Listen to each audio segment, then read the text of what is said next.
Në Shkodër u zhvillua takimi i tretë i projektit ndërkombëtar Smart Mobile, një iniciativë e financuar nga programi Interreg, Adrian IPA 3 dhe Bashkimi Evropian, që synon forcimin e bashkëpunimit ndërmjet vendeve të rajonit Adriatik Jonian në fushën e transportit të qëndrueshëm. Takimi i organizuar nga Këshilli i Qarkut Shkodër në bashkëpunim me Institutin Kombëtar të Transportit mblodhi përfaqësues të institucioneve vendore, operator të transportit publik e privat, si dhe ekspert teknik e akademik. Qëllimi kryesor ishte prezantimi i versionit të përditësuar të pilotit Smart Mobile dhe diskutimit mbi fazën e analizës së implementimit të sistemit për numërimin automatik të pasagjerëve në transportin publik urban. Ky projekt nuk është vetëm një iniciativë teknike, është një vizion i përbashkët për të ndërtuar një Shkodër më të gjelbër,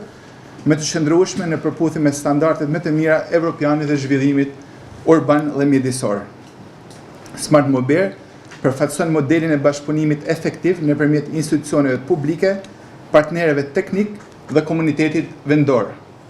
Ai dëshmon se kur bashkohen ekspertiza, teknologjia dhe vullneti për ndryshim, rezultatet janë konkrete dhe me ndikim të qëndrueshëm. Nëpërmjet këtij projekti, po krijohen themelit për një sistem të integruar monitorimit të trafikut, që do të mundsojë institucioneve tona të marrin vendime të bazuara në të dhëna reale, për një menaxhim më të zgjuar të mobilitetit urban dhe përmirësimin e jetës së qytetarëve të qytetit të Shkodrës. Ne të punojmë së bashku për të ndërtuar një qytet ku transporti publik, bicikleta dhe ecja të bëhen mënyrat kryesore të lëvizjes, për një Shkodër më të pastër, më të qetë dhe më të shëndetshme. Projekti Smart Mobile synon zhvillimin e zgjidhjeve digjitale për monitorimin e trafikut, përdorimin e të dhënave të mobilitetit në planifikimin urban dhe nxitjen e transportit të qëndrueshëm në nivel lokal e rajonal. Pra ky takim në vetvete ka nevojë për inputin tuaj për të pasur një pilot definitiv dhe për të vazhduar me implementimin fizik të tij që shpresojmë, nëse çdo gjë shkon mirë, të fillojë diku nga mesi vitit tjetër, dhe ju do ta shikoni kur të jepnin autobuzë tu në Shkodër që do të ketë sensor, do të ketë GPS dhe çdo gjë do jetë në terren,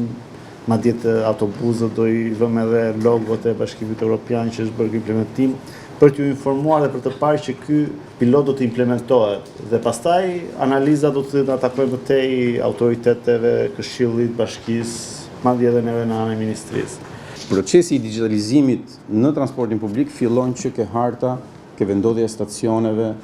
dhe janë këto baza e të dhënave për të publikuar më tej, për të digitalizuar më tej, për ta bërë edhe publikimin siç thash pak më parë në Google Maps apo në çdo platformë tjetër digjitale që i jep akses çdo përdorësi për të pasur një informacion,